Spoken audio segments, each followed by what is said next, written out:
যেটা বলেছিলাম দাখিলপত্র, যেটা যে ডেফিনেশন যেটা আইনের, যে কর নিরূপণ এবং নির্ধারণের উদ্দেশ্যে কোনো কর মেয়াদে করদাতা কর্তৃক পেশকৃত দাখিলপত্র, এবং এর সাথে যেটা কর মেয়াদের যেটা ডেফিনেশন সেটা আমি অল্প করে বললাম।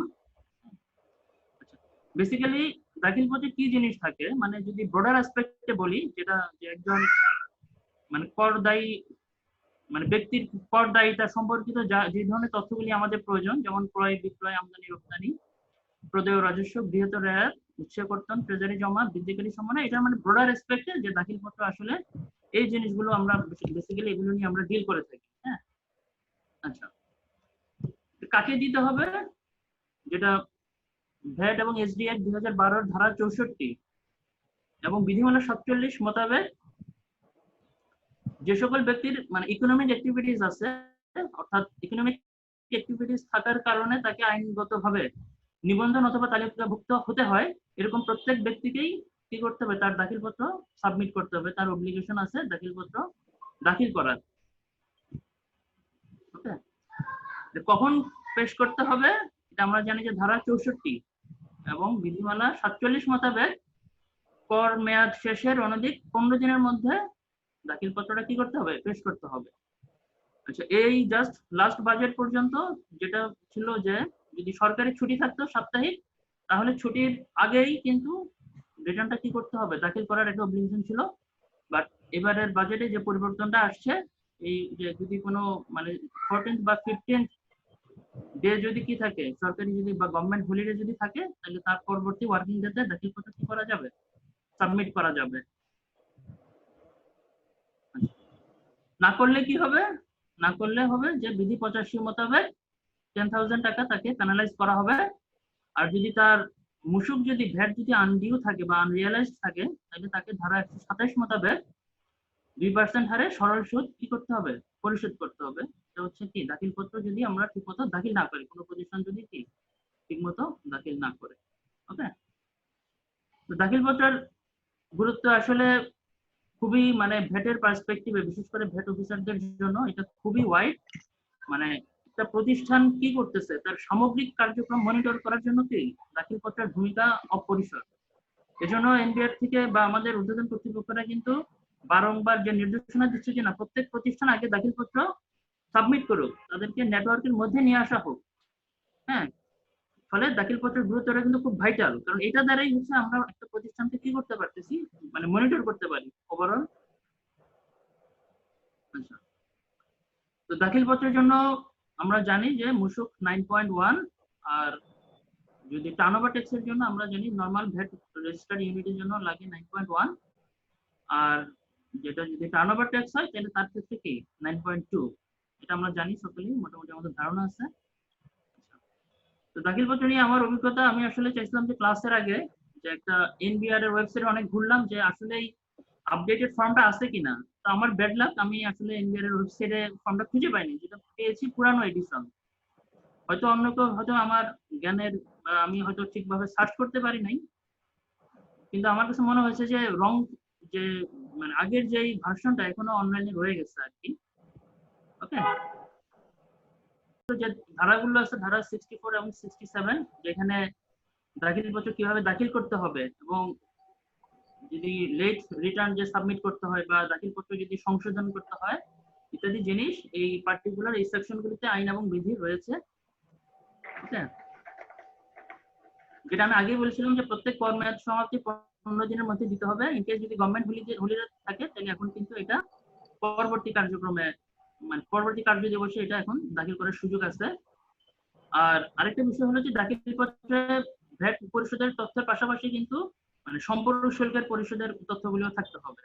আমার নিজের কাছে খটকা লাগতো একটা বিষয়, যে আগের আইনে যে একটা প্রভিশন ছিল যে সাপ্তাহিক ছুটির আগের দিনে সেটা দাখিল করতে হবে, তাহলে এটা কি অনলাইনে সাবমিশনের ক্ষেত্রে কি ওই বিধানটা মানে প্রযোজ্য ছিল?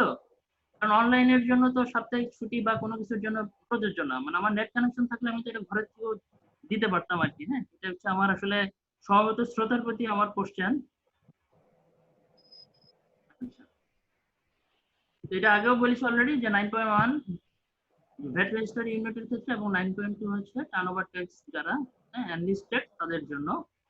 আর দাখিলপত্র নিবন্ধিত বা তালিকাভুক্ত ব্যক্তি কর্তৃক অথবা তার কর্তৃক ক্ষমতা প্রাপ্ত ব্যক্তি বা মূসক পরামর্শক বা অনাবাসিক ব্যক্তির ক্ষেত্রে তার এজেন্ট কর্তৃক স্বাক্ষরিত ও যাচাইকৃত হতে হবে। অনলাইনে বেসিক্যালি আসলে অথরাইজ করা থাকে যে কে মানে তার কার কোনটা ক্ষমতা আছে রিটার্ন সাবমিট করা কিনা। হ্যাঁ, অথরাইজ পার্সনই কিন্তু আসলে অনলাইনে এটা দাখিল করে নরমালি। আর অনাবাসিক ব্যক্তির ক্ষেত্রে বা তার এজেন্ট কর্তৃক স্বাক্ষরিত যাচাইকৃত হতে হবে। যদি এটা আইনে আছে থিওরিটিক্যালি, বাট প্র্যাকটিক্যালি হয়তো এই ধরনের সিনারিও আমরা এখনো পাই না। বাট অনলাইনে দেখা যায় যে আসলে অথরাইজ পার্সন, অনেক সময় ব্যক্তির অথরাইজেশন থাকে না, তখন কিন্তু তারা ওই যে 2.5 ফর্মে অথরাইজেশনটা চেঞ্জ করে নেয়।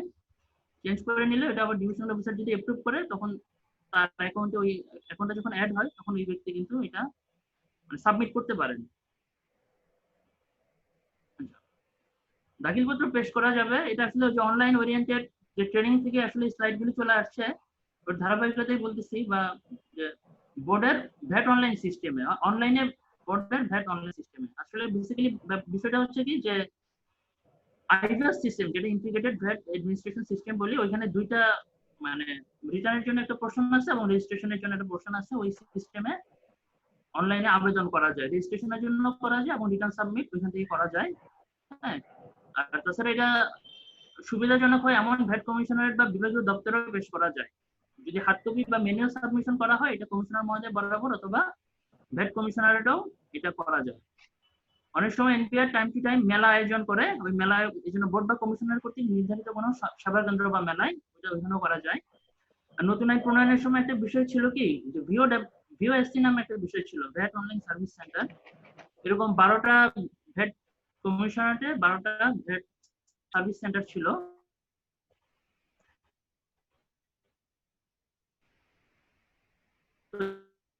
যাই হোক, অনলাইন রিটার্ন করার সাবমিট করার একটা প্রভিশন আছে। আর আরেকটা গুরুত্বপূর্ণ বিষয় হচ্ছে যে ডাকা বাহক মারফত কিন্তু দাখিলপত্র প্রেরণ করা যায়, যদিও এটার আসলে প্র্যাকটিক্যালিটি একদম নাই।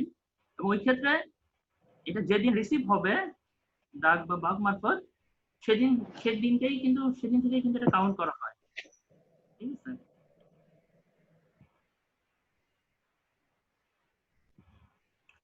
আমার কথা কি শোনা যাচ্ছে নাকি? মানে মনে হচ্ছে যে কেউ নাই নাই একটা বিষয়, তোমাদের শুনতে পাচ্ছেন? শোনা যাচ্ছে স্যার, শোনা যাচ্ছে, শুনতে পাচ্ছি স্যার। তাহলে আমি মাঝে মধ্যে কিছু হাই হ্যালো বললো, বুঝছো? নাইলে মনে শোনা হচ্ছে যে যাচ্ছে, কোথায়। আপনি ভাই চালিয়ে যান, যান, ভালো হচ্ছে। আমরা আছি। আচ্ছা, ধন্যবাদ ধন্যবাদ, ঠিক আছে। আচ্ছা,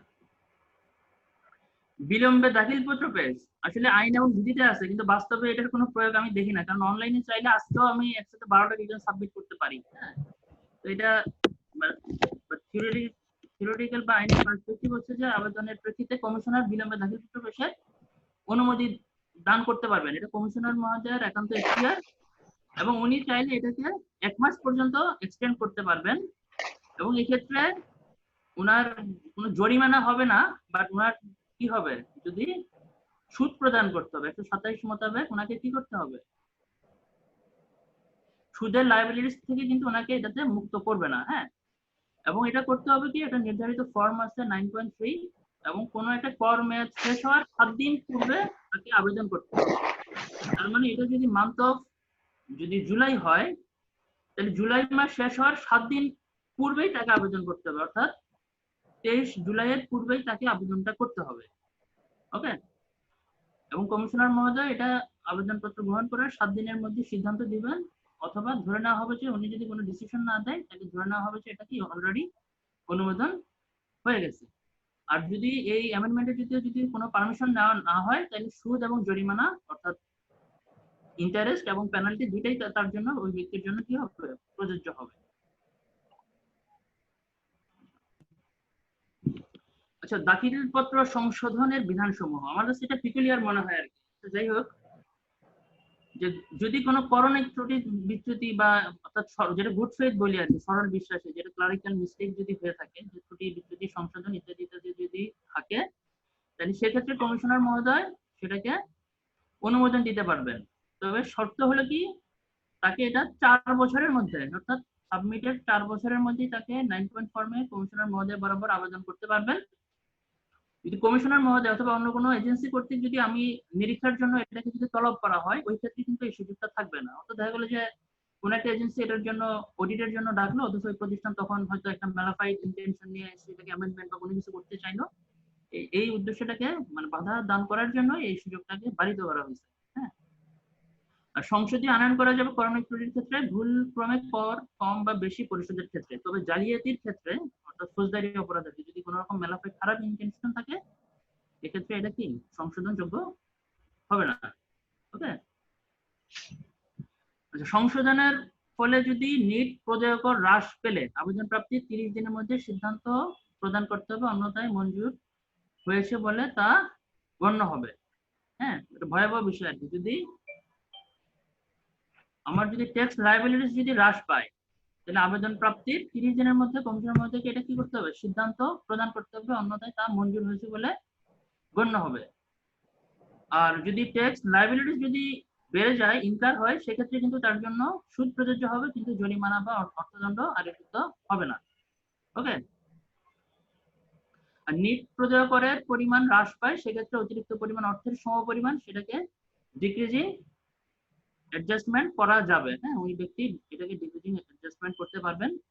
আর নির্ধারিত কর মেয়াদে অতিরিক্ত পরিমাণ অর্থের পরিমাণ অর্থ প্রদেয় টার্নওভার করের পরিমাণ হতে বাদ দেওয়া যাবে। এটা টার্নওভারের ক্ষেত্রে সোজা কথা। এটা মানে যদি কমিশনার মহোদয় পারমিশন লাগবে 30 দিনের মধ্যে, উনি যদি এটা অনুমোদন না দেন তাহলে ধরে নেওয়া হবে কি যেটা অনুমোদন হয়ে গেছে। আর যদি ইয়া হয় মানে যদি সরকারের পক্ষে যদি তার লায়াবিলিটিস বাড়ে, অর্থাৎ ওই ব্যক্তির যদি ট্যাক্স লায়াবিলিটিস বাড়ে, তাহলে তার ক্ষেত্রে অবশ্যই কিন্তু ওই যে 127 অনুযায়ী যে 2% সুদ সেটা প্রযোজ্য হবে, এবং কিন্তু সেক্ষেত্রে কোনো জরিমানা দিতে হবে না। তো এগুলো মোরাললেস আসলে আইনের কথাই। হ্যাঁ, আমি হয়তো স্লাইড বানাইতে গেলে হয়তো টুকটাক বিচ্যুত হতে পারে, তারপর সবার জন্য আমার কথা হলো সেটা আসলে মানে এজ পার টেক্সট ফলো করা উচিত আর কি। হ্যাঁ, ওইভাবে আসলে তেমন বলার কিছু নাই। ওকে, তো থ্যাংক ইউ আর কি। হ্যাঁ, সবাই খুশি না? স্লাইড শেষ।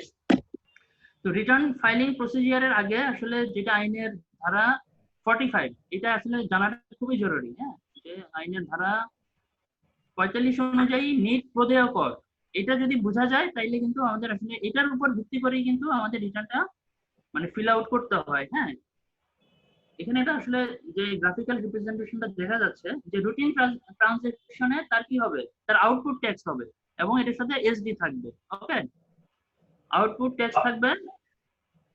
ওকে, আচ্ছা, সেটা থেকে তার বিয়োগ যাবে কোনটা, ইনপুট ট্যাক্সটা তার মাইনাস হবে, যেটাকে আমরা নরমালি রেয়াত বলে থাকি, ক্রেডিট বলে থাকি। ওকে, আচ্ছা, প্লাস হবে কি অল পজিটিভ অ্যাডজাস্টমেন্ট হবে, যেখানে আমাদের আইনের সংজ্ঞায় বেশ কিছু হয়তো 8 থেকে 9টা লিস্টেড আমাদের, যেটা আমরা কি বলি পজিটিভ অ্যাডজাস্টমেন্ট বলি। আর মাইনাস হবে কি নেগেটিভ অ্যাডজাস্টমেন্ট। এইটাই হচ্ছে আমাদের নিট ভ্যাট। অর্থাৎ এই 45 যদি আমরা বুঝি, এই 45টাকেই কিন্তু আমাদেরকে কি করতে হয়, রিটার্নের মাধ্যমে এটাকে ম্যাটেরিয়ালাইজ করতে হয়। ঠিক আছে, তাহলে এই 45 হচ্ছে আইনের সেকশন 45টা হচ্ছে আমাদের জন্য কি খুবই খুবই গুরুত্বপূর্ণ। ঠিক আছে, আচ্ছা, নরমালি একটা রিটার্ন ফর্ম কি থাকে, জাস্ট আপাত দৃষ্টিতে এই মানে 12টা জিনিস থাকে। হ্যাঁ, যে প্রথমে থাকে কি একটা ট্যাক্স পেয়ারের একটা ইনফরমেশন থাকে। হ্যাঁ, তারপর থাকে কি রিটার্ন সাবমিশন ডাটা থাকে, যেটা সাপ্লাই আউটপুট ট্যাক্স, যেটা আমি যে ছকে দেখালাম। হ্যাঁ, এটা 3 নম্বর পয়েন্টটা খুবই ভাইটাল যে বিষয়টা, যে আউটপুট ট্যাক্স। তারপর হচ্ছে পারচেজ ইনপুট ট্যাক্স, যেটা ক্রেডিট নেওয়া হবে। ওকে, তারপর যেটা ইনক্রিজিং অ্যাডজাস্টমেন্ট থাকবে। 6 হচ্ছে ডিক্রিজিং অ্যাডজাস্টমেন্ট, অর্থাৎ ওই যে আমি যে ছকটা দেখালাম ওই 4টা জিনিসই হলো আমার এখানে এসেনশিয়াল এলিমেন্ট। এরপরে আছে কি মানে নেট ট্যাক্স অ্যাকাউন্ট থাকবে। হ্যাঁ, তারপর ক্যালকুলেশন আর কি সোজা কথা, এগুলো যোগ বিয়োগের যে ফর্মুলা। তারপর আমার ওল্ড অ্যাকাউন্টের যে ব্যালেন্স থাকতে পারে, হ্যাঁ, সেটাকে আমার কি করা, সমন্বয় করার বিষয় আছে। অথবা বিধি 115 মোতাবেক 18.6 ফর্ম অনুযায়ী যে জেয়ার গুলো আছে, হ্যাঁ, এই অ্যাডজাস্টমেন্ট গুলো এই 8 এর মধ্যে চলে আসবে। তারপর কোথায় কোথায় আমার পেমেন্ট দিতে হবে, যেমন আমার ভ্যাট হয়তো পেমেন্ট করতে হবে, এসডি পেমেন্ট করতে হবে। ভ্যাট এবং এসডি এর জন্য সেপারেট ইকোনমিক কোড আছে। তারপর ইয়ার জন্য ওই যে জরিমানার জন্য আলাদা কোড আছে। তারপর আমরা ভ্যাট আদায়ের পাশাপাশি আরো বেশ কিছু কাজ করে থাকি, যেমন এসডি আদায়, সরি, যে আমরা এক্সাইজ ডিউটি আদায় করে থাকি, প্লাস এর বাইরে আরো কিছু সারচার্জ আছে, পরিবেশ সুরক্ষা, তো ইত্যাদি। অ্যাকাউন্ট গুলো থাকবে কোথায়, এই 9 নম্বরে, হ্যাঁ 4 থেকে 5টা আমরা বিভিন্ন ধরনের সারচার্জ আমরা আদায় করে থাকি, এটা এই যে 9 নম্বর সেকশনে আছে। আর তারপর হচ্ছে ক্লোজিং ব্যালেন্স, এই যোগ বিয়োগ করে আমার কত জের আছে, হ্যাঁ এটা আসবে কোথায়, পার্ট 10 এ। ফাইনালি রিফান্ড যে মডিউলটা আছে ওখানে যদি আমার কোনো রিফান্ড যোগ্য যদি কোনো কিছু থাকে, এটা আসলে 11 দ্বারা এটা ব্যবস্থিত হবে। আর নাম্বার 12 হচ্ছে ডিক্লারেশন, হ্যাঁ যে টেক্সট পেয়ার একটা ঘোষণা দিবে যে না আমার সব তথ্য ঠিক আছে। এটা হচ্ছে একটা রিটার্ন ফর্মের একটা বেসিক জিনিস। ওকে, আচ্ছা, তো এখানে আসলে হালকা কথাবার্তা আছে, হ্যাঁ আমার মনে হয় আমি এটা একটু মিনিমাইজ করে একটা রিটার্ন ফর্ম প্র্যাকটিক্যালি দেখলে আমাদের জন্য মনে হয় ভালো হয়। এক্সপেরিয়েন্সড অফিসার তাদের জন্য আসলে ওইভাবে দেখানোর কিছু নাই, হ্যাঁ টেক্সট পেয়ারের যে বেসিক ইনফরমেশন গুলি থাকবে। আচ্ছা, এটা হচ্ছে যে আমার আউটপুট টেক্সটটা, হ্যাঁ যে আউটপুট টেক্সট 1 থেকে 9 পর্যন্ত যে টোটাল আউটপুট টেক্সট, এবং এর মধ্যে জিরো রেটেড গুড সার্ভিস এগুলোর ক্ষেত্রে আমার আউটপুট টেক্সট হবে না, হ্যাঁ আগের ফরম্যাটে এগুলো আসলে ডিসেবল ছিল। তারপর এক্সাম্পটেড গুড সার্ভিস এটাও ডিসেবল হবে, হ্যাঁ কিন্তু যেটা 4 নাম্বার ঘর standard rated goods and service এটা কিন্তু এনেবল হবে বোথ এসডি এবং ভ্যাটের জন্য। ওকে, তারপর গুডস বেসড অন এমআরপি এটার জন্য কিন্তু মানে এনেবল হবে, অর্থাৎ এসডি এর ক্ষেত্রে দেখা যাবে যে 4B 5B 7B এবং 8B এই 4টা ঘর মানে এনেবল হবে, আর বাকি ঘরগুলো ডিসেবল থাকবে। আর ভ্যাটের ক্ষেত্রে 4C 5C থেকে শুরু করে 8C পর্যন্ত সবগুলো ঘরেই কিন্তু এনেবল থাকবে, অর্থাৎ প্রথম 3টা বাদ যাবে। এবং এখানে এসে টোটাল আউটপুট ট্যাক্সের জিনিসটা ক্যালকুলেট হয়ে নামবে টোটালটা, আর এখানে একটা অংশ এসডি এবং এখানে হবে ভ্যাট, অর্থাৎ এটা হচ্ছে 9C আর এটা হচ্ছে 9B। এটা আসলে ভ্যাট ক্যালকুলেশনের ক্ষেত্রে এটা কাজে লাগবে।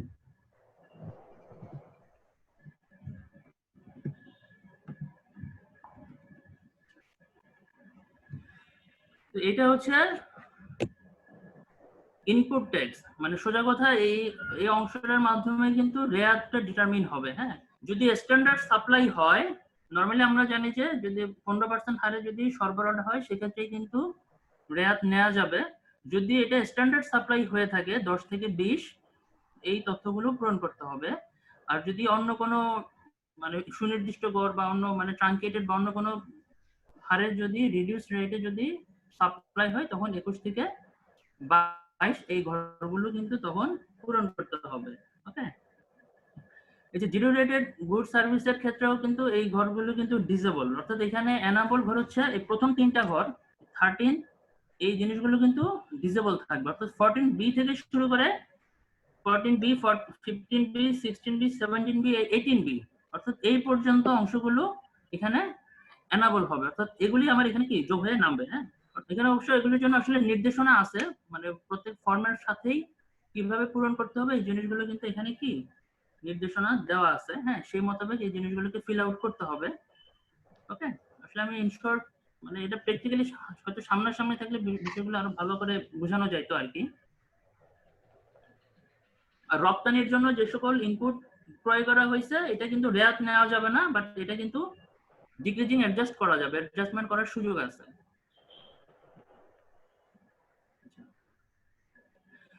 যেটা 5 নাম্বার সেকশন যেটা হচ্ছে ইনক্রিজিং অ্যাডজাস্টমেন্ট, অর্থাৎ মানে ওই ব্যক্তির ভ্যাট লায়াবিলিটিস বাড়াবে, যে ধরনের আইন এবং বিধিতে যে ধরনের কাজে তার লায়াবিলিটিস বাড়বে সেই অংশগুলো কিন্তু এখানে পূরণ করতে হবে। আমার কাছে একটা জিনিস মনে হয় যে আইনে হয়তো 8-9টা বিষয় আছে কিন্তু এখানে এনি আদার দিয়ে দিচ্ছে, আমার মনে হয় যে প্রত্যেকটা অংশ যদি এখানে থাকতো স্পেসিফাইড এবং এর বাইরের অংশটাকে যদি আমরা আদার দিয়ে দিতাম তাহলে বোধহয় ভালো হইতো। তো যাই হোক, এটা হচ্ছে এই অংশটা হচ্ছে ইনক্রিজিং অ্যাডজাস্টমেন্ট এবং তার পরের অংশটা হচ্ছে ডিক্রিজিং অ্যাডজাস্টমেন্ট, অর্থাৎ আমরা 45 এর যে থিওরিটা ছিল সেই মোতাবেক 4টা জিনিস পেয়ে গেলাম, output tax, input tax, increasing adjustment এবং ডিক্রিজিং অ্যাডজাস্টমেন্ট। ওকে, আচ্ছা তারপর হচ্ছে যে ফর্মুলাটা 45 এর যে ফর্মুলা সেই ফর্মুলা প্রয়োগ করলাম যে নেট পেয়েবল কত হবে, ওই যে 9C যেটা ভ্যাটের ক্ষেত্রে পেয়েছিলাম 9C মাইনাস 23B অর্থাৎ output tax minus input tax plus increasing adjustment minus decreasing adjustment. এটা পাওয়ার পর যে নোট 34 এ পাওয়ার পর যদি আমরা কি ওই মেয়াদে যদি তার ক্লোজিং ব্যালেন্স থাকে এবং 18.6 অনুযায়ী যদি তার জেড থাকে, সেই জেরের 10% আমরা বসিয়ে আমরা এখান থেকে বিয়োগ দিতে পারবো।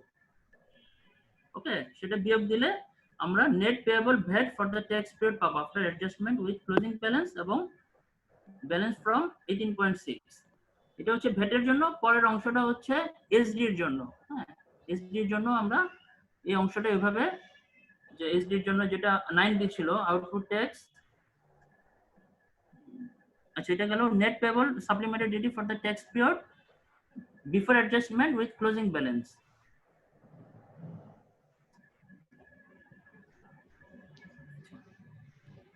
এসডির ক্ষেত্রেও যদি তার ওইরকম ব্যালেন্স থাকে এবং যদি জেড থাকে, তাহলে সেটাও কিন্তু কি মানে বিয়োগ যাবে। আচ্ছা, এখানে এসডির অংশগুলোকে আবার সেপারেট করে ফেলছে আর কি। হ্যাঁ, যে এসডির জন্য যেমন supplementary duty against issuance of debit note, তো ডেবিট নোটের জন্য কি হবে, ট্যাক্স পেয়ারের লায়াবিলিটিস ইনক্রিজ হবে। তারপর ক্রেডিট নোটের জন্য তার লায়াবিলিটিস ডিক্রিজ হবে, বা supplementary duty paid on input against exports, এটার জন্য কিন্তু তার লায়াবিলিটিস কি হবে, ডিক্রিজ হবে। তাহলে এই একটা অংশ যোগ হবে, এই দুটো অংশ তার বিয়োগ হবে। হ্যাঁ, অর্থাৎ এইভাবে আমরা আসলে নেট ক্যালকুলেশনগুলি করতে পারি। হ্যাঁ, তারপর যদি কোনো ফাইন পেনাল্টি থাকে, তার জন্য আলাদা হেড আছে, ইন্টারেস্টের জন্য কিন্তু আলাদা কি আছে, হেড আছে। আর এই তারপরের 5টা জিনিস আমাদের জন্য খুব ভালো, যে পেয়েবল এক্সেস ডিউটি, তারপর ডেভেলপমেন্ট সারচার্জ, আইসিডি সারচার্জ, অর্থাৎ এগুলো আবার মূল ক্যালকুলেশনকে কোনো প্রভাবান্বিত করবে না। অর্থাৎ ইকোনমিক কোড অনুযায়ী প্রতিষ্ঠান এই সারচার্জ গুলো জমা প্রদান করবেন। ওকে, তারপরে 50 এবং 51টা আসলে খুব ইম্পর্টেন্ট, যে net payable for VAT for treasury deposit, যেখানে 35 প্লাস 41 প্লাস 43 প্লাস তার নেট পেয়েবল কত হবে এটা কিন্তু ডিটারমিন করবে। 35 প্লাস 41 প্লাস 43 প্লাস 44। 35 ছিল যে নেট ক্যালকুলেশন করছিলাম, যেটা জের এবং 18.6 সার্টিফিকেট থেকে সমান্যটা বাদ দেওয়ার পর, এটার সাথে 41টা যোগ হয়েছে, যেটাতে যদি কোনো ইন্টারেস্ট থাকে ওভারডিউ, প্লাস 43-এ হচ্ছে যদি তার কোনো ফাইন পেনাল্টি থাকে ফর নন রিটার্ন সাবমিশন, সেটা যোগ হবে। আর 44 হচ্ছে আদার ফাইন পেনাল্টি, অর্থাৎ ইত্যাদি যোগ হবে। ওকে, অনুরূপভাবে নেট এসডির জন্য এই জিনিসগুলো যে 37 প্লাস 42 অনুযায়ী জিনিসগুলো যোগ হবে। আসলে আসলে ওভার স্ক্রিন আসলে ওইভাবে বোঝানো যাচ্ছে না, হয়তো সামনাসামনি ফেস টু ফেস হলে জিনিসগুলো আসলে আরো ভালো করে বোঝানো যেত আর কি। হ্যাঁ, তারপর ক্লোজিং ব্যালেন্স, এটা যাবে অফ লাস্ট ট্যাক্স পিরিয়ড 52 আর closing balance last tax period 53। হ্যাঁ, আর এখানে যে অংশটুকু আছে আসলে adjustment for old account current balance, যাতে যে কমিশনের মধ্যে যে সার্টিফিকেটটা দেয়, সেই সার্টিফিকেটটাকে আসলে আমাদের অফিসারকে কিন্তু এগুলো ইনপুট দিয়ে দিতে হয়, এবং ওই ইনপুট অনুযায়ী কিন্তু এই সমন্বয়গুলি হয়। ওকে,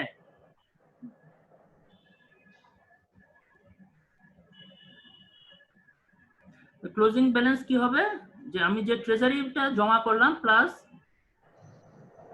অন্যান্য যে জেড ছিল, সে 50-এ যে জেডটা ছিল, হ্যাঁ, যে নেট পেয়েবল ভ্যাট, মানে আমি কত জমা করলাম এবং আমার নেট ভ্যাট কত হলো, ওইটা বিয়োগ করে ওই প্রতিষ্ঠান রিফান্ড ক্লেম করতে পারে। ওই রিফান্ডের একটা অংশ আবার কি ওই জেড হিসেবে থেকে যাবে, যেটা তার এগেইনস্টে মানে মঞ্জুর হবে না। হ্যাঁ, আলটিমেটলি এটাই হচ্ছে একটা রিটার্ন ফর্মের মানে আদ্যবন্ত আর কি, একটা গ্লান্স। আর এগুলোর সাথে আসলে অনেক সাব ফর্ম আছে, আমি আসলে সময় স্বল্পতার কারণে আসলে এত ডিটেইলস মানে গেলাম না, বাট এটা জাস্ট একটা ওভারভিউ অফ রিটার্ন আর কি। হ্যাঁ, জাস্ট এই কথাগুলি মানে এই নোটগুলি আমি আসলে এখানে খুব অল্প করে আলোচনা করছি আর কি। হ্যাঁ,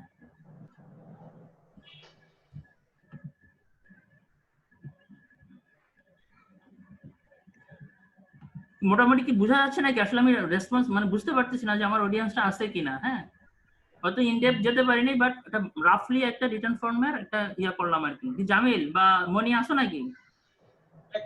আছি আছি। জাস্ট এটা স্যার, রাফলি একটা ওভারভিউ, একটা আমরা- রিটার্ন ফর্মের আমি দেখছি, দেওয়ার স্যার। একটা চেষ্টা করছি আর কি। বোঝা হ্যাঁ, যাচ্ছে।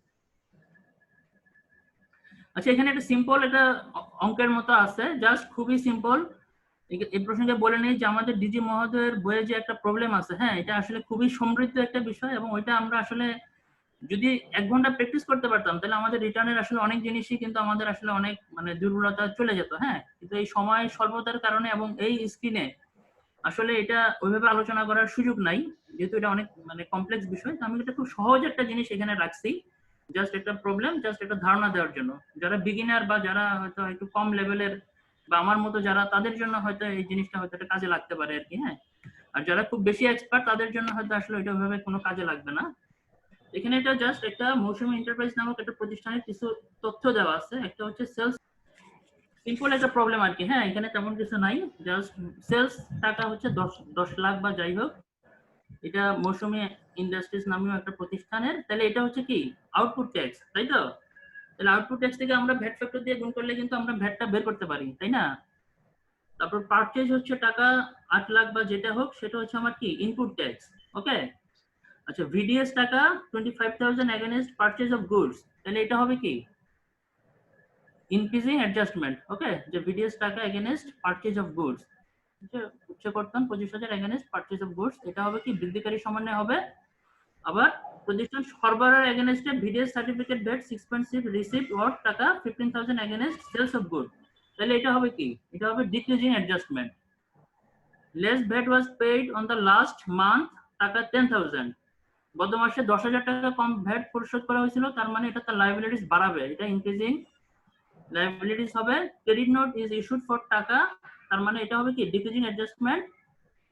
Debit note is issued for টাকা 10,000, এটা হবে কি ইনক্রিজিং অ্যাডজাস্টমেন্ট। আর তার ফাইন পেনাল্টি আছে, লেট রিটার্নের জন্য 10,000, ইন্টারেস্ট হচ্ছে 1,000, আর ইত্যাদি অন্যান্য তথ্য আর কি। হ্যাঁ, এই তথ্যগুলো নিয়ে আমরা একটা রিটার্ন ফর্ম জাস্ট অল্প সময়ের মধ্যে একটা চেষ্টা করতেছি আর কি, যেটা হচ্ছে মৌসুমী এন্টারপ্রাইজ, ধানমন্ডি, ঢাকা, ইত্যাদি ইত্যাদি,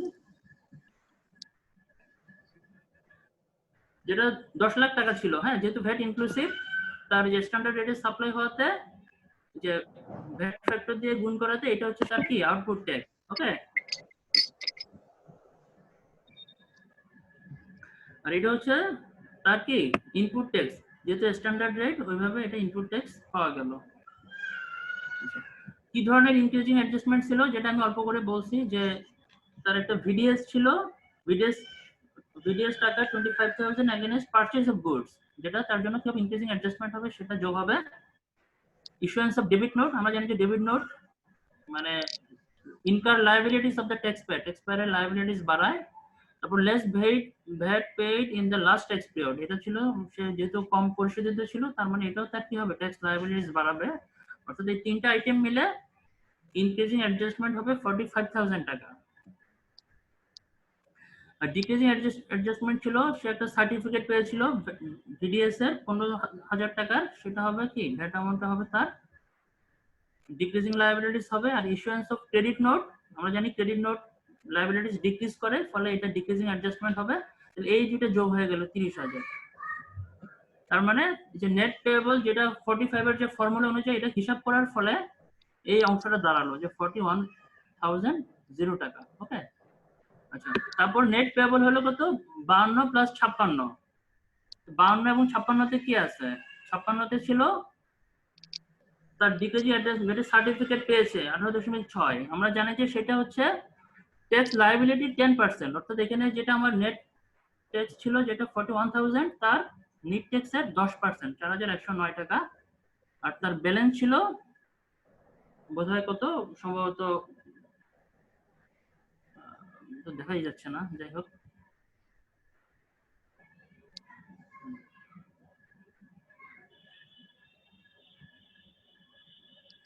মানে ওই ব্যালেন্সটা এবং তার ওই যে জেটটা বাদ দিয়ে অ্যামাউন্টটা দাঁড়ায় 11,978 টাকা। সম্ভবত ব্যালেন্স 25,000 বা সামথিং ছিল, যাই হোক, বা মিস্টেক হতে পারে।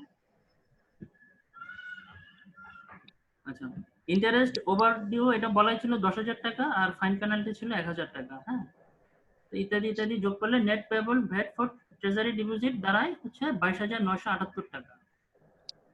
হ্যাঁ, প্রতিষ্ঠান জমা করছে ট্রেজারি চালানে 50,000 টাকা, আর তার নেট পেয়েবল যেহেতু 22,000 টাকা ছিল, ফলে তার ক্লোজিং ব্যালেন্সে থাকবে 27,022 টাকা। হ্যাঁ, এটা আমি আসলে রাফলি একটা রিটার্ন দেখানোর চেষ্টা করছি আর কি। হ্যাঁ, হয়তো সামনাসামনি হলে বা হাতে কলমে হলে হয়তো জিনিসটা অনেক ভালো হতো আর কি। ঠিক আছে, আর এগুলো হচ্ছে জাস্ট মানে বেসিক বিষয়, কোথায় কোথায় রিটার্ন সাবমিট করা যাবে, এনবিআর এর ওয়েবসাইট বা ইত্যাদি ইত্যাদি ফোরাম আছে। হ্যাঁ, এই হলো বিষয় আর কি।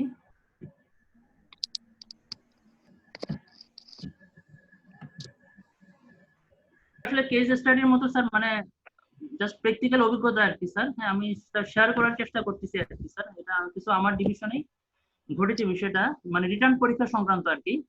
তো প্রতিষ্ঠানের নাম হচ্ছে স্যার এফএ অটোমোবাইলস। স্যার এই প্রতিষ্ঠানের মানে 3 মাসের রিটার্ন পরীক্ষা করে জাস্ট কিছু ফাইন্ডিং ছিল আর কি। জাস্ট একটা মানে প্রতিবেদন আসছে সার্কেল থেকে যে ছক আকারে সেপ্টেম্বর, অক্টোবর এবং নভেম্বর 3 মাসের প্রতিষ্ঠান রিটার্নের মাধ্যমে দেখিয়েছে মোট প্রদেয় মূসক কর হচ্ছে এত এত, জাস্ট 3 মাস মিলে এত টাকা। সে প্রায় রেয়ার নিয়েছে 3 মাসে প্রায় 78 লাখ টাকা, এবং সে হ্রাসকারী সমন্বয় করেছে প্রায় 26 লক্ষ টাকা। ফলে স্যার আমরা যখন নথিপত্র পর্যালোচনা করে দেখি যে ওই প্রতিষ্ঠানের সম্ভবত অস্তিত্বই নাই, এরকম একটা বিষয় ছিল স্যার। বা আমি আরেকটু দেখে বলি যে ও প্রতিষ্ঠান স্যার 4.3 ঘোষণা করে নাই, মানে 4.3 ঘোষণা না করেই সে স্যার সুন্দর 3 মাসে 78 লাখ টাকা রেয়াত নিয়ে নিছে। এবং আগাম কর যদিও যেটা জানি যে এটা সম্পূর্ণই প্রতিষ্ঠানের ট্যাক্স, বাট সেটাও বিধি দ্বারা নিয়ন্ত্রিত ছিল যে আগের বছর পর্যন্ত যে 2 কর মেয়াদের মধ্যে সেটা নিতে হবে। কিন্তু প্রতিষ্ঠান নির্ধারিত সময়ের মধ্যে এই আগাম করটাও সমন্বয় করে নাই।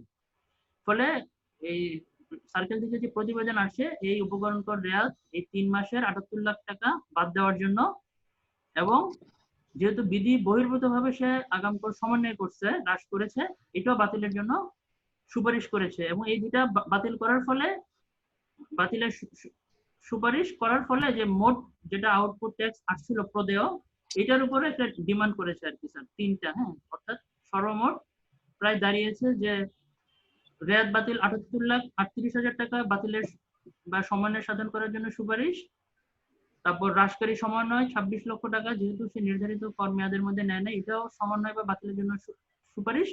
এবং এগুলো বাতিল হওয়ার ফলে নেট প্রদেয়টা অটোমেটিক ভাবে এটা দাঁড়ায়। হ্যাঁ, এবং এটা আদায় করার জন্য স্যার একটা অনিয়ম মামলা দাঁড় করিয়েছে। এইটা একটা স্যার মানে কিভাবে দাখিল পত্র পরীক্ষা করব ওই বিষয়ে স্যার একটা কেস স্টাডি আর কি। আমি আরো স্যার 2-3টা করেছি স্যার, এবং শেয়ার করি, তারপর হয়তো আমার প্রেজেন্টেশন শেষ হয়ে যাবে। তো এটা গেল একটা, এটা হলো এফএম অটোমোবাইলস এর ক্ষেত্রে আমরা রিসেন্টলি কি কাজটা করেছি, যেটা হচ্ছে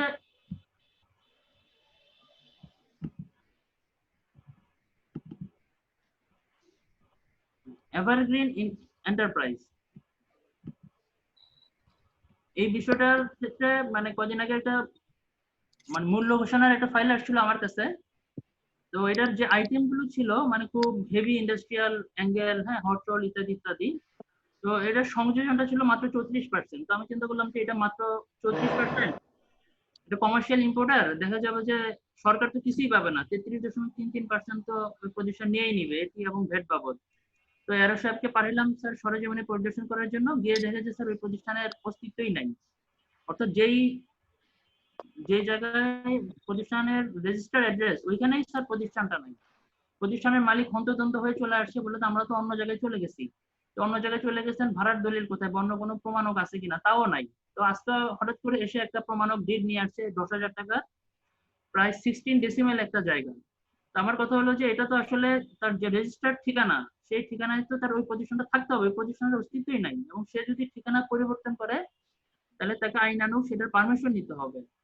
প্লাস সে যদি কোনো মানে ভাড়া বা অন্য কোনো ডিডে যায়, তাকে স্থান স্থাপনার 15% ভ্যাট দিতে হবে। তো এই গ্রাউন্ডে দেখা যাচ্ছে যে স্যার তার 5 বছরের আমদানি তথ্য নিয়ে দেখা গেছে যে প্রায় 6,42,92,000 টাকা সে অবৈধভাবে রেয়াত গ্রহণ করেছে। এবং সে আসলে অনলাইনেও রিটার্ন দেয় না, সে ম্যানুয়ালি তার মতো করে, সে নিজের মতো করে আসলে একটা রিটার্ন দিছে। এবং এই রিটার্নটাও আসলে বোধগম্য না, সে নিজের মতো করে হিসাব নিকাশ, যেটা 18.6 যে জেড, সে তার মতো করে, মানে এটা খুবই আসলে কনফিউজিং আর কি।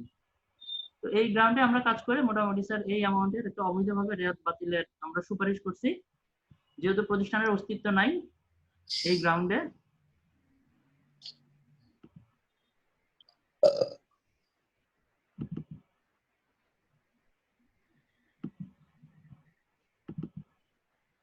এটা হচ্ছে মডার্ন স্টিল এটার কেসটা কিছুটা ইন্টারেস্টিং।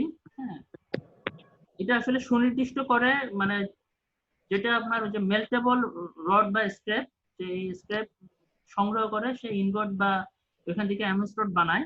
অর্থাৎ সে ট্রাঙ্কেটেড হারেই, মানে সুনির্দিষ্ট কর হারে সে সরবরাহ করে এবং মানে উপকরণ সরবরাহ করে থাকে।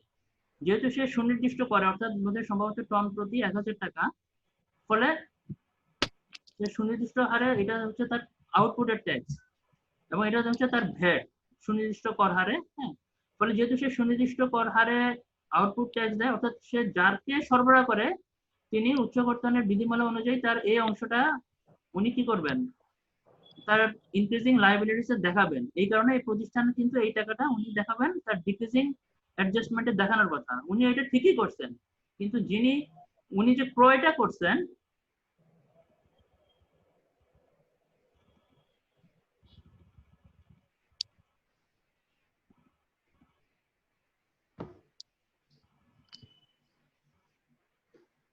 সরি, অর্থাৎ উনি নিজের পাওনাটা উনি ঠিকই নিজে বুঝে নিয়েছেন। হ্যাঁ, যেটা ওনার ডিক্রিজিং অ্যাডজাস্ট করার কথা উনি সেটা ঠিকই করছেন রিটার্নের মাধ্যমে, কিন্তু উনি যে লোকাল পারচেজ করছেন বিভিন্ন সংস্থা থেকে 17,50,00,000 টাকার, এইটার তো ওনার মানে যার থেকে কিনছেন তার উৎসে কর্তন করে রাখার কথা ছিল, কিন্তু উনি সেই কাজটা করবেন না। উনি দেখা গেল যে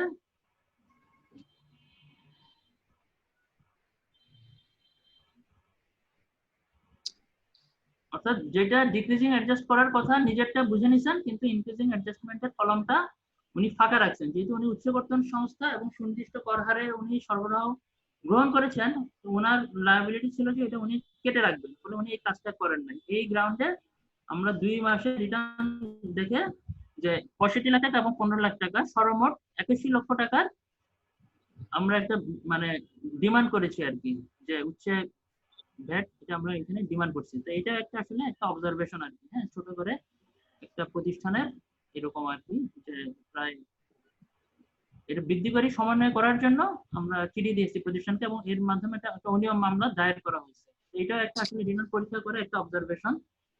আচ্ছা, আর আরেকটা হচ্ছে সর্বশেষ ছোট, এটা আসলে এত জটিল কিছু না, এটা অ্যাম্ব্রোসিয়া ঘরে লাগায় এই একটা প্রশ্ন চলে আসে এবং এর প্রেক্ষিতে দেখা যায় যে না, প্রতিষ্ঠানটা একটা আসলে ভাড়া করা জায়গা। হ্যাঁ, ফলে তার 15% স্থান স্থাপনা ভ্যাটের একটা বিষয় আছে এবং এর প্রেক্ষিতে এই যে লকডাউন প্লাস এই সময়ে তার কাছে প্রায় 3,13,000 টাকার একটা মানে উচ্চ মূসকের একটা ডিমান্ড হয় এবং এটা তার আসলে বৃদ্ধিকারী সমন্বয় করার কথা ছিল, কিন্তু এই কাজটা উনি করেন নাই। এই হচ্ছে মোটামুটি, আমি জাস্ট চারটা সংক্ষেপে মানে চারটা প্রতিষ্ঠানের মানে রিটার্ন পরীক্ষা করে কিছু ফাইন্ডিংস উপস্থাপনা করার চেষ্টা করলাম। আর আমার প্রেজেন্টেশনও মোটামুটি শেষ, আসলে এর বেশি কিছু নাই। এখন আমি আমার বক্তব্য আপাতত এই পর্যায়ে শেষ করি। যদি সহজ প্রশ্ন হয় তাহলে আমি জবাব দেওয়ার চেষ্টা করবো, আর বেশি যদি জটিল প্রশ্ন হয় তাইলে আমি সেক্ষেত্রে আসলে ডিজি স্যারকে রেফার করবো আমাকে হেল্প করার জন্য আর কি। হ্যাঁ, আপাতত থ্যাংক ইউ সবাইকে এত কষ্ট করে সময় দেওয়ার জন্য, ধন্যবাদ স্যার।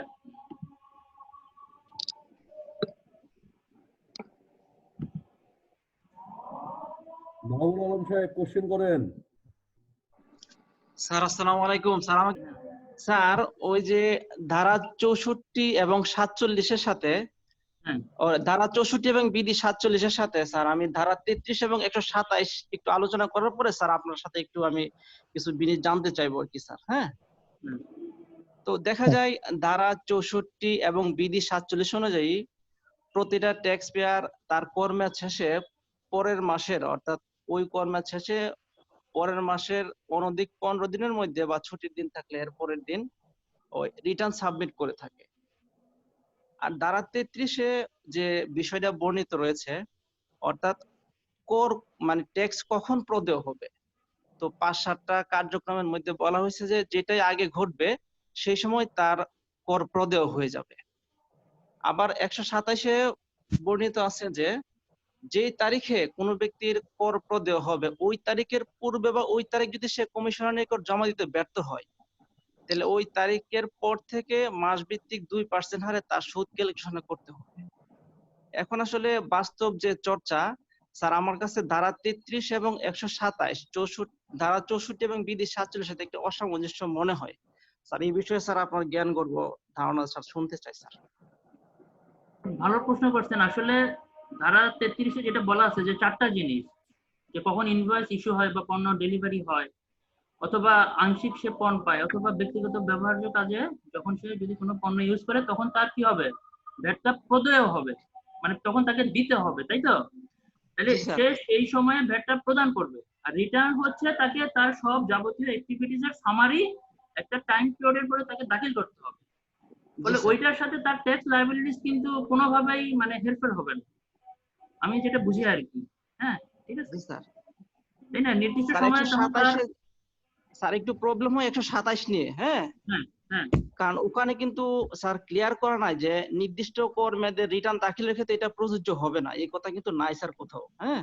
রিটার্ন কিন্তু যেমন অন্য স্যার বিষয়। হ্যাঁ, স্যার জুলাই মাসের 1 তারিখে যার অর্থনৈতিক কার্যক্রম ঘটবে, আগস্ট মাসের 1 তারিখে কিন্তু তার 1 মাস পার হয়ে যাবে। হ্যাঁ, সেই ক্ষেত্রে স্যার বিষয়টা কিন্তু ক্লিয়ার করা নাই, তার উপর সুদ কাউন্ট হবে কি হবে না স্যার, এটা কিন্তু বলা নেই।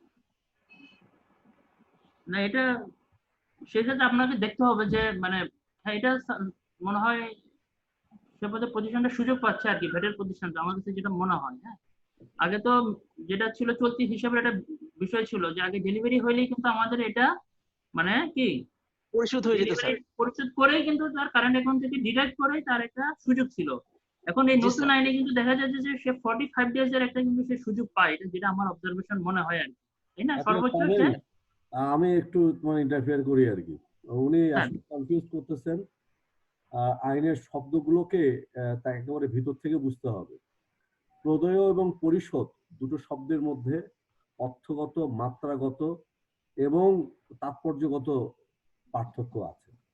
একটা হচ্ছে জি, স্যার। প্রদেয় হওয়া, ধারা 33টা বলা হয়েছে যে কখন ভ্যাট লায়াবিলিটি ক্রিয়েট হবে। 4টা কাজের জি, মধ্যে যেটা আগে ঘটবে তখন লায়াবিলিটি ক্রিয়েট হবে। লায়াবিলিটি ক্রিয়েট হওয়া এবং পরিশোধ করা, একটা যেটা পাভেল কবির বলছিল যে আগের আইনে উৎপাদনকারীদের জন্য লায়াবিলিটি ক্রিয়েট হওয়ার সঙ্গে সঙ্গে তাকে চলতি হিসাবে সমন্বয় করতে হতো, কারণ তাকে যেহেতু আগাম কর জমা দিতে হতো, সে যেহেতু অ্যাডভান্স চলতি হিসেবে দিত। এখন চলতি হিসাব জি, নাই। স্যার। এবং পরিশোধের ক্ষেত্রে বলা হয়েছে পরবর্তী কর মেয়াদের 15 তারিখ পর্যন্ত পরিশোধ করা যাবে।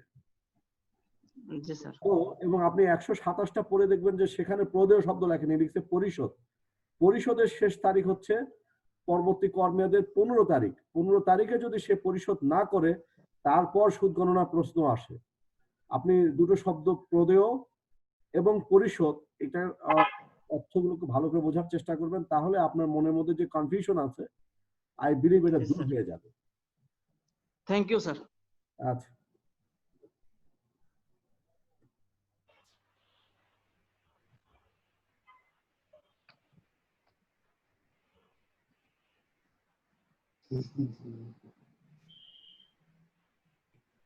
কি আর কারো কোনো কোশ্চেন নাই নাকি? কি পাটা বাজে না? পাবেল ভাই, আমার সিম্পল একটা প্রশ্ন, সেটা আপনি অনুমতি দিলে আপনাকে করি। সেটা হচ্ছে যে মানে এখন যেহেতু আমাদের সফটওয়্যারে কোনো জরিমানা প্রদর্শন করছে না, সেক্ষেত্রে আমরা কি এখন ম্যানুয়ালি আবার জরিমানা আদায় করব, মানে দেরি বিলম্বে দাখিলপত্র দেওয়ার জন্য? আমি খুলতে পারছি না। হ্যাঁ, এটা তো অবশ্যই, ধরো ওইটা তো সিস্টেমের একটা বিষয়, এটাই এটা receipt। করা আছে। হ্যাঁ, কিন্তু তাকে তো কোনো আদেশ বা কোনো কিছু দিয়ে তো তার ট্যাক্স লায়াবিলিটিস মাফ করে দেওয়া হয় নাই, বা এই রিটার্ন দেওয়ার অব্লিগেশন থেকে তো তাকে মুক্তি দেওয়া হয় নাই, তাই না? ফলে এরকম যারা নন ফাইলার তাদের প্রত্যেকের বিরুদ্ধেই কিন্তু অনিয়ম মামলা করতে হবে। হ্যাঁ, এটাই কিন্তু ইনস্ট্রাকশন আর কি, আমাদের প্রতি ইনস্ট্রাকশন। এবং দেখা গেছে যে এরকম হাজার হাজার প্রতিষ্ঠানকে এখন অনিয়ম মামলা করতে হচ্ছে এবং সবুজ করার একটা উদ্যোগ নেওয়া হয়েছে। হ্যাঁ, এটি ধন্যবাদ এটি। আচ্ছা, ঠিক আছে, ধন্যবাদ। পাভেল কবির, স্যার রিটার্ন না দেওয়ার জন্য শোকজ, এই এই এই বিষয়টা তো আমি বুঝলাম না। স্যার অনিয়ম মামলা করলে তো স্যার শোকজ এমনি চলে আসবে স্যার, কর নির্ধারণের জন্য স্যার। রিটার্ন না দেওয়ার জন্য তো ক্লিয়ারলি বলা আছে 85 ধারাতে যে এইটা স্যার। কারণ দর্শার নোটিশ ব্যতি রেখে এই জরিমানা জি ধার্য স্যার। করা যাবে, স্যার তাই না? এই স্যার। ইন্ডিয়ান তো আইনের মধ্যে রক্ষিত আছে।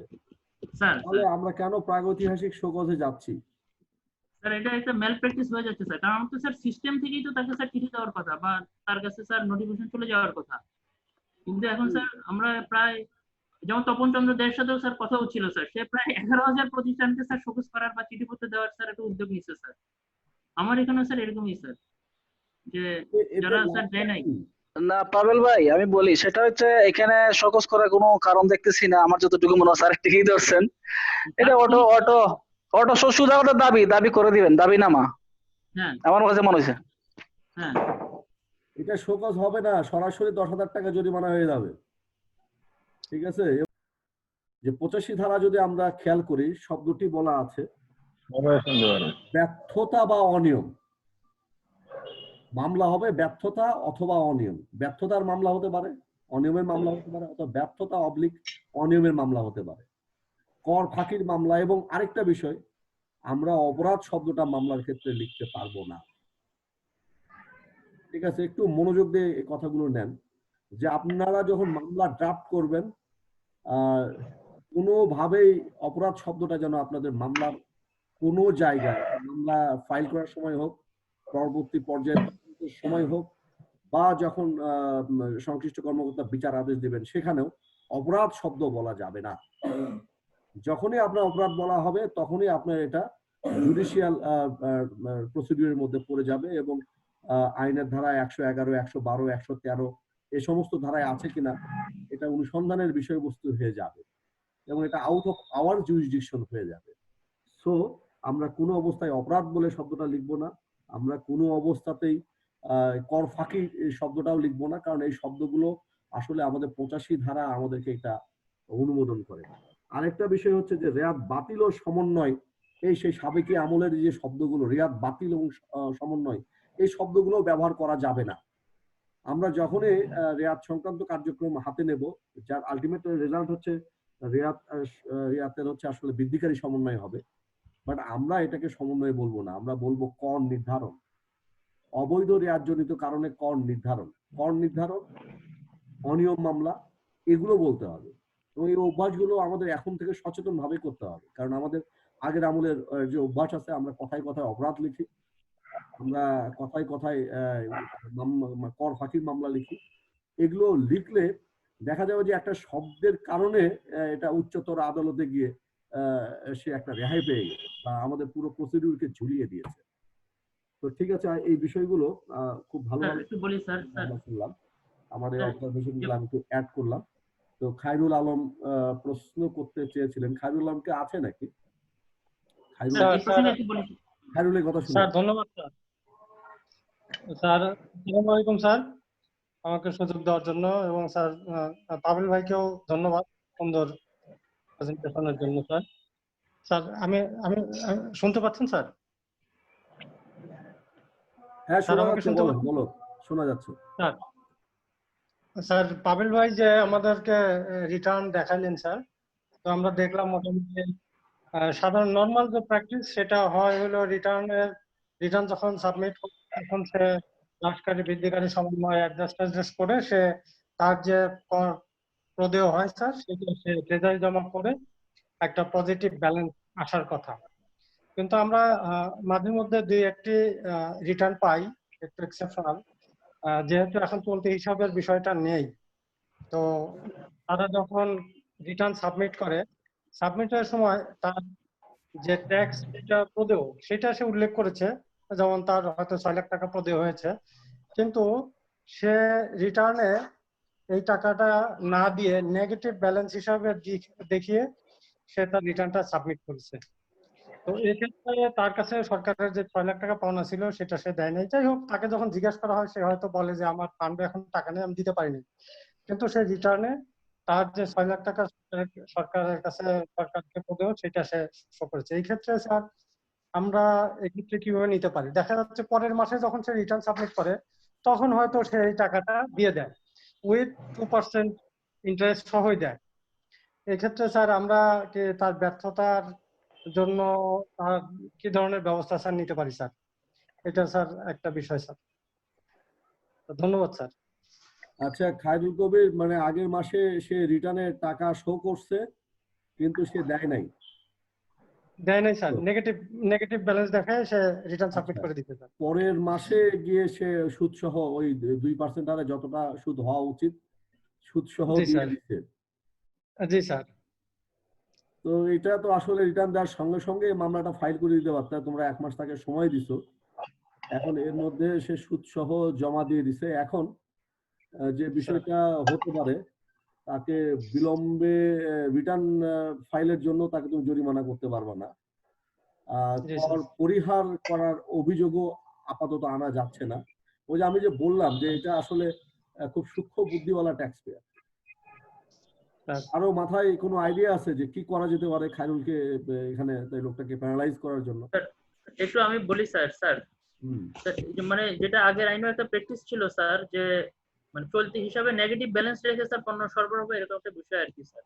তো এরকম একটা ঘটনা পাওয়ার পর স্যার আমরা কিন্তু মামলা করে দিয়েছিলাম সরাসরি স্যার কর পরিহার বা ফাঁকির, এবং এটা স্যার একটা সরকারি পজিশনে ছিল স্যার, ওই যে কেপিএম এক কোটি প্রায় 20 লাখ টাকার। হ্যাঁ, ফলে স্যার মামলা করার পর শুনানি নেওয়ার প্রেক্ষিতে এরা কিন্তু স্যার দ্রুত টাকাটা স্যার দিয়ে দিছিল আর কি স্যার। যেহেতু স্যার এটা স্যার মানে কর ডিটারমাইন্ড হয়ে গেছে এবং সেটা প্রতিষ্ঠানও জানে স্যার, এবং সে জেনে শুনে এটা স্যার মাইনাস মানে টাকাটা পরিশোধ করেনি, তার মানে স্যার এটা কর পরিহার মামলা করলে স্যার সে সোজা হয়ে যাবে আর কি স্যার। না পাবেল, তো এটা স্যার আমি বুঝতে পারছি। একমত, কিন্তু খায়রুলের কথাটা শোনো যে ওদের তো ঘুম ভাঙছে যখন টাকাটা দিছে তখন। স্যার মানে ওরা তো আসলে এক রিজেক্ট করার চিন্তা করছে যখন ওই লোকটা 2% ইন্টারেস্ট সহ টাকা দিছে সে সময়। পরের মাসে দিয়ে দিছে পরের মাসে যখন দিছে তখন বোধহয় ওরা কনসাস হয়েছে, আমি যতদূর বুঝতেছি ওর কথা শুনে। স্যার।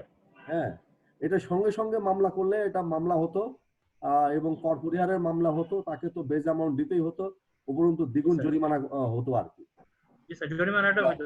যে সময়ে সে টাকাটা জমা দিয়ে দিছে তখন কিন্তু আসলে লিগালি অনেকগুলো রাস্তা সে বন্ধ করে ফেলছে। একটা ওয়ে হতে পারে যেটা আসলে অসাধু উপায়, ব্যাকডেটে মামলা ফাইল করা। হুম, একটা এটা ওয়ে স্যার আছে। আমি একটু বলি স্যার, একটু সাপ্লিমেন্ট করি স্যার। হ্যাঁ, সেটা হলো যখন সে জমা দিছে স্যার আমরা তখনই দেখছি। এটা স্যার একটা প্রতিষ্ঠান না, বেশ কিছু প্রতিষ্ঠান বিভিন্ন জায়গায় স্যার এরকম ঘটনা মানে আছে, যে দেখা যাচ্ছে তার যে প্রদেয় যেটা আসছে সেটা সে দেয় নাই, না দিয়ে সে সাবমিট করে দিচ্ছে। কিন্তু স্যার এই নতুন আইনটা হওয়ার আগের যে আইন ছিল সেখানে তো স্যার ডিভিশন থেকে শুধুমাত্র একটা প্রতিবেদন আগে সদর দপ্তরে পাঠাইতে হইতো স্যার। প্রতিবেদনটা হয়তো সদর দপ্তরে টাইমলি পাঠানো হয়েছে স্যার, তারপরেও স্যার মামলা প্রসিড করতে করতে তো স্যার 1 মাসের বেশি সময় লেগে যেতে পারে sir. In the mean time সে টাকাটা পরিশোধ করে দিছে স্যার। ইন দ্য মিন সেক্ষেত্রে time sir Khairul, in the sir, mean time যদি টাকাটা পরিশোধ করে দিতে থাকে মামলা ফাইল করার পর এক্ষেত্রে স্যার। পেনাল্টি হবে 85 ধারায়। দ্বিগুণ মামলা হবে ফাইল করার একদিন পরও যদি সে টাকা দিয়ে থাকে, your case sir. Is valid. এবং এখানে তোমার অফেন্সটা আমি বলছি, অফেন্সটা হচ্ছে দাখিল পত্রে উৎপাদক করের কোনো পরিমাণ অন্তর্ভুক্ত না করার ব্যর্থতা বা অনিয়ম, সেটাও না, সেটা তো সে আরোপিত কর নিরূপণ বা পরিশোধ ইচ্ছাকৃতভাবে পরিহার বা পরিহারের চেষ্টা করিবার অনিয়ম। এই যে ড ড ট ঠ ড, এই ড যে দফাটা আছে সেই দফায় অফেন্স ক্লিয়ারলি। হ্যাঁ, এবং তোমাদের যে কেসটা ফাইল হবে সেটা কর নিরূপণের কেস হবে, এবং কর নিরূপণ করার পরে বা কেস করার পরে অ্যাকচুয়ালি সে যদি জমা দিয়ে থাকে কেসের মেরিট কিন্তু পূর্ণ হয় না। এখন ব্যাপারটা হচ্ছে যে বিচারিক কর্তৃপক্ষ জিনিসগুলো কিভাবে বিচার বিবেচনা করছেন তার উপর। আইনগতভাবে যেটা বলেছে যে এটা অ্যাকচুয়ালি প্যারালাইজ করা উচিত। হ্যাঁ, আর যদি এমন হয় যে 100 জনের মধ্যে 90 জনে এই কাজ করতেছে তখন তো ঠকবাজতে গ্রাম উজাড় হয়ে যাবে, তখন বিচারিক কর্তৃপক্ষ অসহায় হয়ে যায়। কারণ এমনিতেই আমাদের আইনগতভাবে কিছু অসহায়ত্ব আছে। হ্যাঁ,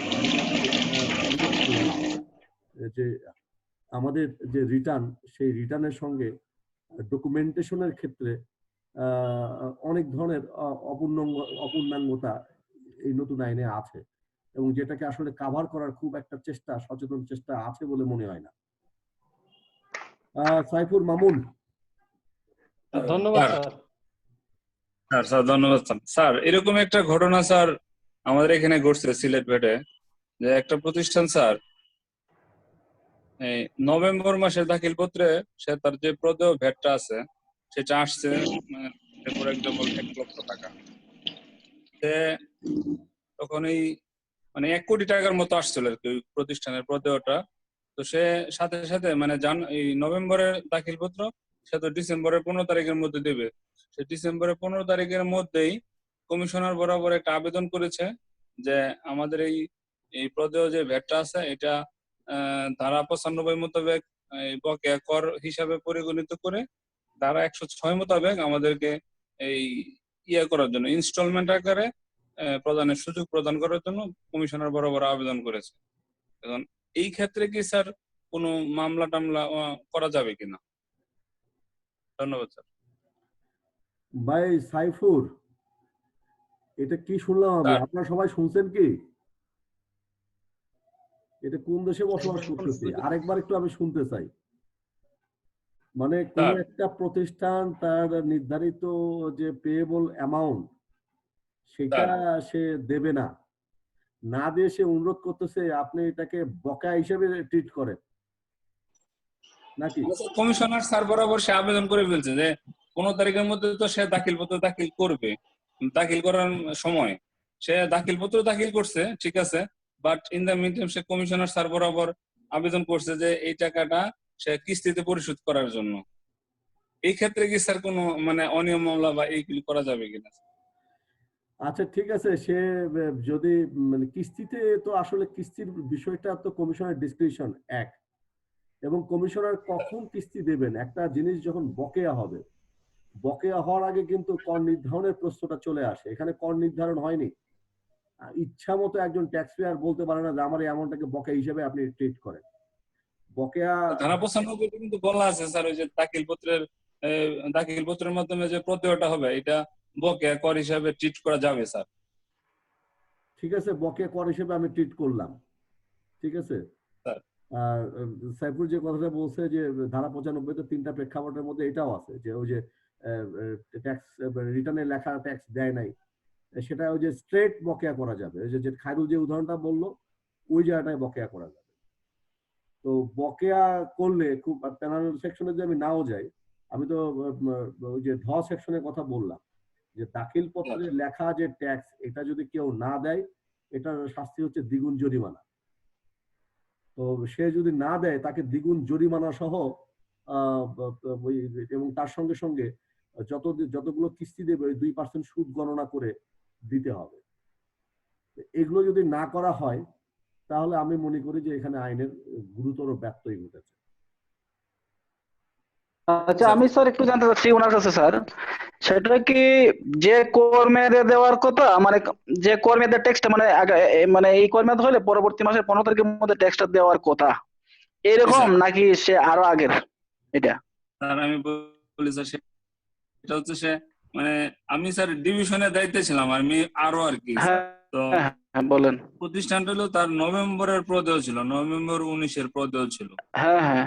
তো সে ডিসেম্বরের 15 তারিখের মধ্যে তো স্যার তার রেগুলার দেওয়ার কথা এবং ট্যাক্স পরিশোধ করার কথা। সে 15 তারিখের মধ্যে তার দাখিলপত্র দাখিল করেছে। হ্যাঁ।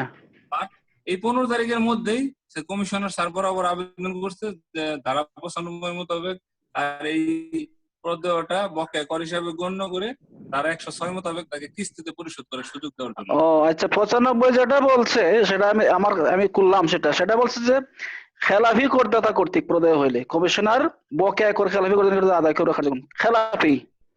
এটা তো স্যার খেলাফি হয় নাই, এখন তো সে দেওয়ার কথা 15 তারিখের মধ্যে দেওয়ার কথা, ঠিক না?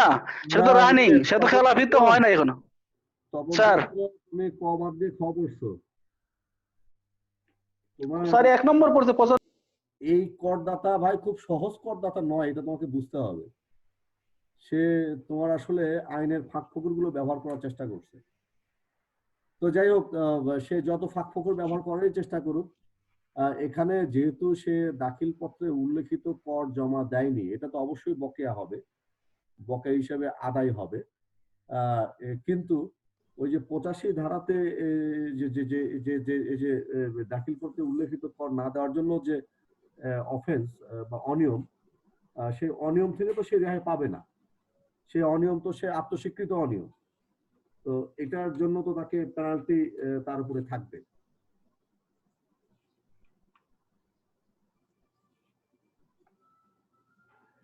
এটা খুব চালাকিও স্যার, চালাক করদাতা স্যার এটা। না, চালাক করদাতা তো বটেই, এবং স্যার বকেয়া কর কিস্তিতে পরিশোধের ক্ষেত্রে এখানে নির্ধারিত সময়সীমা, শর্ত, পদ্ধতি এগুলো কমিশনারকে যদিও ক্ষমতা দেওয়া আছে, কিন্তু কমিশনার তো 127 ধারায় যে বিধান, এটাকে তো কমিশনার লঙ্ঘন করতে পারবেন না। কারণ 127 ধারায় যে সুদের বিষয়টা বলা আছে, সুদ গণনা করতে হবে, 85 ধারার বিষয়গুলো গণনায় নিয়ে আসতে হবে, তাকে সুযোগ দেওয়া যাবে দ্বিগুণ জরিমানা এবং সুদ সহ তাকে দিতে হবে। আমি জানি না যে সাইফুল মামুন আপনাদের ওখানে বিচার আচার কেমন কি হয়েছে, তাকে কি কিস্তি? স্যার এটা স্যার আসলে আমার সত্যি একটা কথা, প্রশ্ন আছে স্যার। আচ্ছা শুনবো, আমি সাইফুলের ইন্টারেস্টিং কেসটা শেষ করি। স্যার এটা স্যার এই স্যার এই বিষয়ে মুহূর্তে আমার স্যার একটু জানার আছে স্যার। হ্যাঁ জানা স্যার তো। আচ্ছা আচ্ছা, ইশরাত আমরা শুনবো, একটু সাইফুলের কাছ থেকে একটু শুনি যে ঘটনাটা কি ঘটলো। স্যার এখন এটা স্যার আসলে সত্যি কথা বলতে পেন্ডিং অবস্থায় আছে স্যার কমিশনার এটা স্যার। এখনো স্যার তাকে বকেয়া কিস্তিতে পরিশোধ করার মতো তাকে কোনো লিখিত জবাব দেওয়া হয় নাই, বা তাকে কিস্তিতে পরিশোধের সুযোগ প্রদান করে নাই, সেটাও কিছু বলেন নাই সদর দপ্তর থেকে স্যার। আচ্ছা ধরলাম এটা এইভাবে আছে পেন্ডিং। কোনো 1 মাস বা 2 মাসের ঘটনা, তারপর থেকে কি সে এইভাবে হ্যাং করে আছে? সে স্যার মানে পরের এই মাসে মাসগুলো স্যার এই যে জুনের দাখিল পত্রের মধ্যে ওই টাকাটা 10% সে পরিশোধ করছে, সুদ সহই করছে, 10% পরিশোধ করছে আর কি স্যার। ওই নভেম্বরের টাকা 10% জুনে করছে? জি স্যার, সুদ সহ করছে স্যার। ভাই ব্যবসা করতে হলে আপনাদের এলাকা থেকেই ব্যবসা করতে হবে, মাশাআল্লাহ। আচ্ছা স্যার এইটা আনকমন না স্যার, স্যার এটা কমন প্র্যাকটিস স্যার। আরো সাহেব, তাহলে নভেম্বরের পরে কি ডিসেম্বর থেকে পরবর্তী মাসগুলো কি রেগুলার দিয়েছে নাকি একই কায়দায়? জি স্যার রেগুলার, মানে তারপর থেকে তার যে প্রদেয় আসছে সেটা সে রেগুলার মানে যোগ বিয়োগ করে যেটা স্যার তার নেট পেয়েবল সেটা সে ট্রেজারি জমা দিচ্ছে এবং নিয়মিত দাখিল পত্র দাখিল করতেছে। না, উনি মানুষ ভালো আর কি, ওই মাসে একটু দিগ্ভ্রান্ত হয়েছিলেন এই আর কি, কিংবা আমাদের নার্ভ টেস্ট করছেন। ইরশাদ জাহান।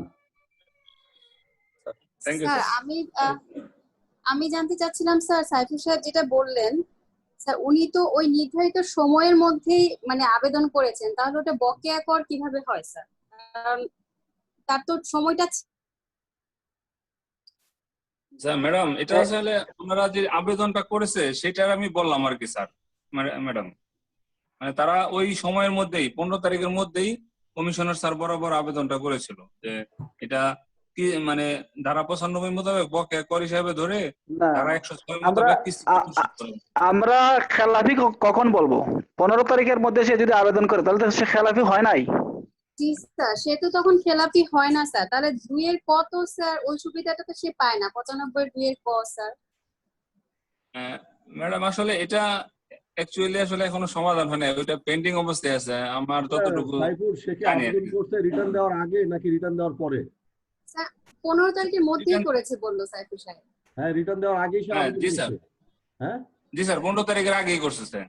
তো তাইলে তো ইরশাদের কথা তো সত্য, তাহলে তো তখন তো বকেয়া হয় না, রিটার্ন দেবে, ট্যাক্স দেবে না, তখন ওই যে 95 ধারায় যে তিনটা ক খ গ তিনটা যে শর্ত আছে ক স্যার 2 এর ক, জি স্যার। ক অনুযায়ী সম্ভবত দিতে পারতো।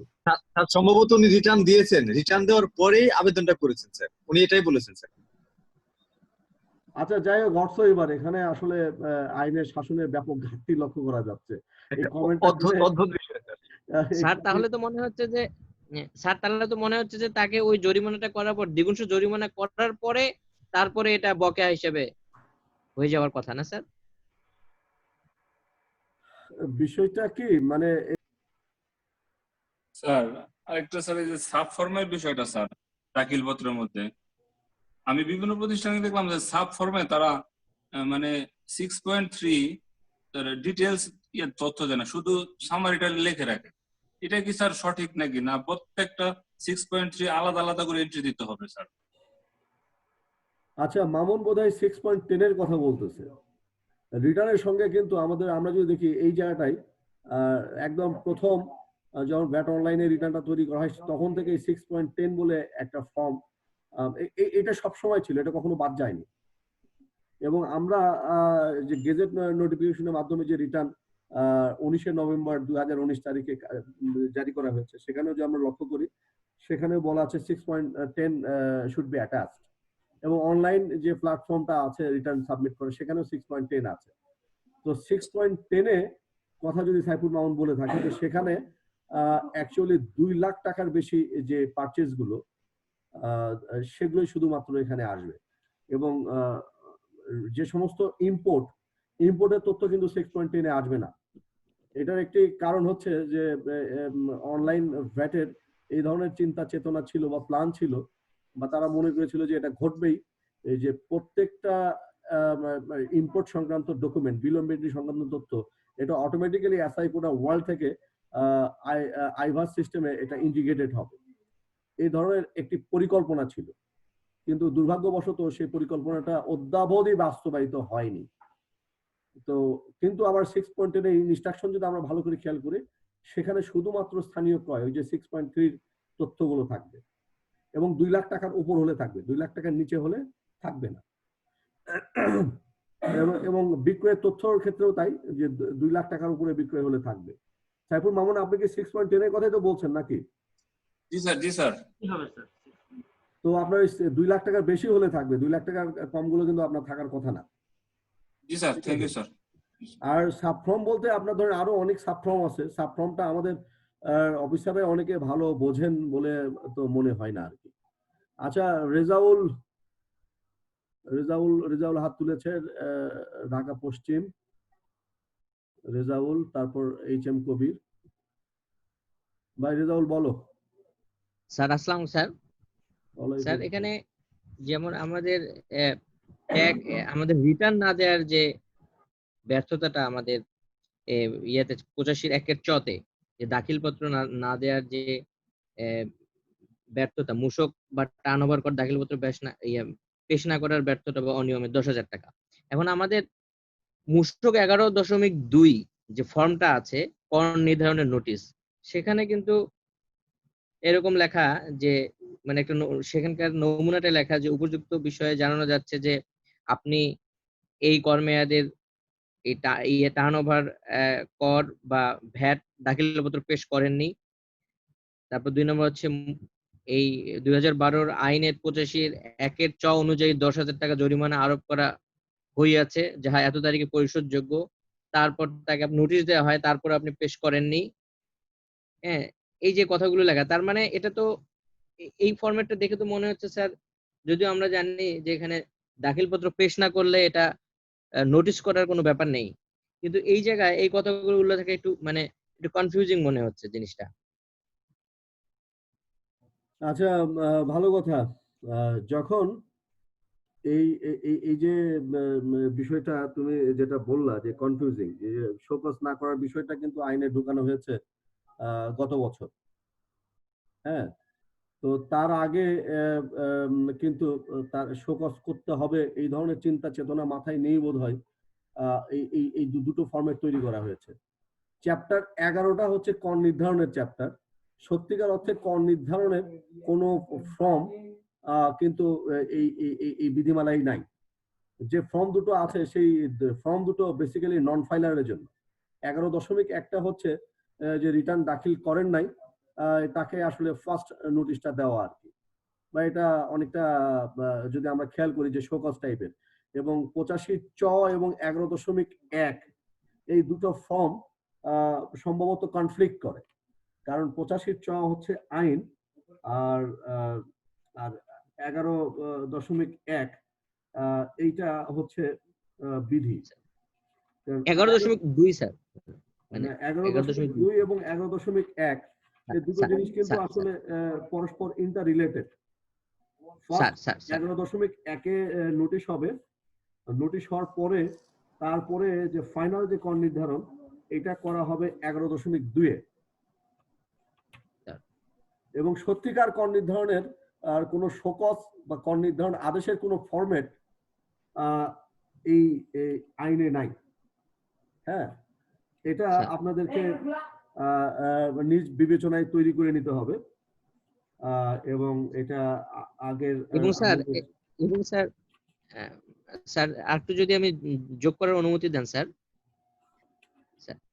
হ্যাঁ বলো বলো। স্যার এবং 11.1 কিন্তু যেটা কথা, তার মানে হচ্ছে যে আপনি এটা দেননি, 10,000 টাকা জরিমানা হয়েছে, আবার আর হলো যে আপনার 2% দণ্ড সুদ হয়েছে।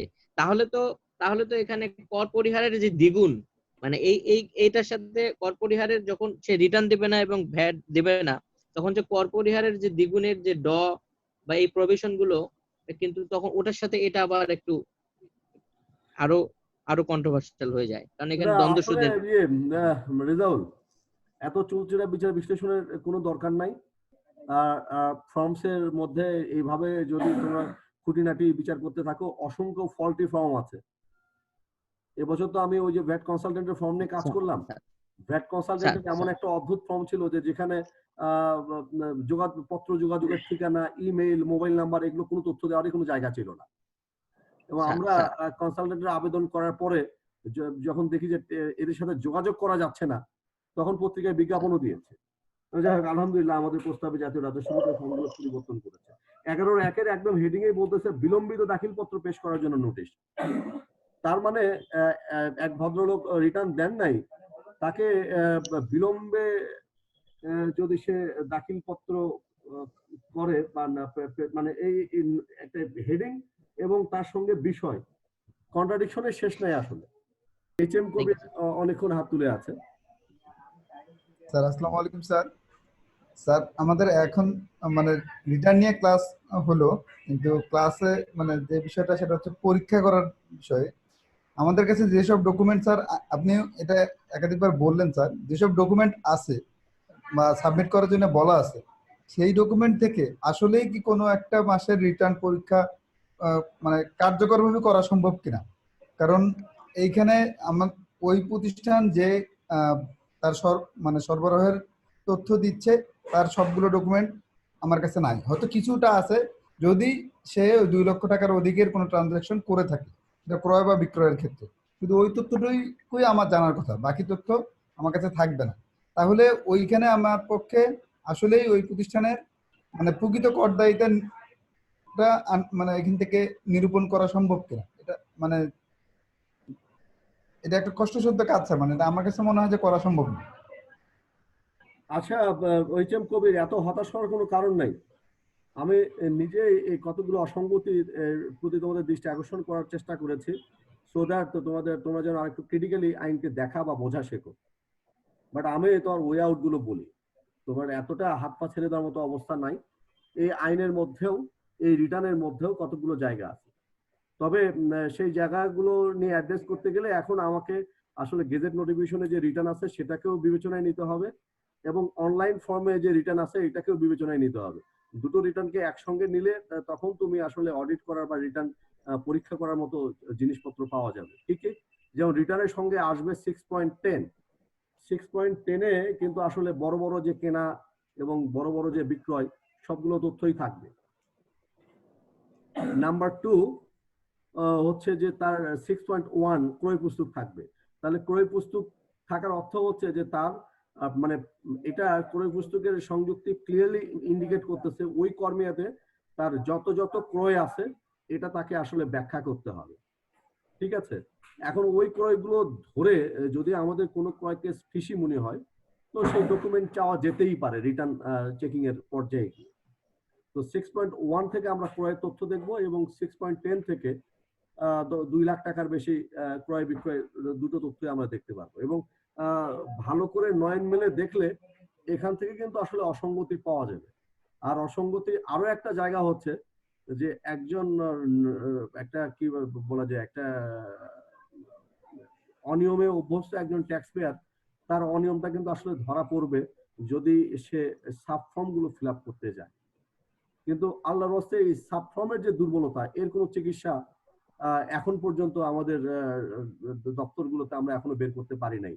এই চিকিৎসাটা আসলে ইমিডিয়েট বের করা দরকার।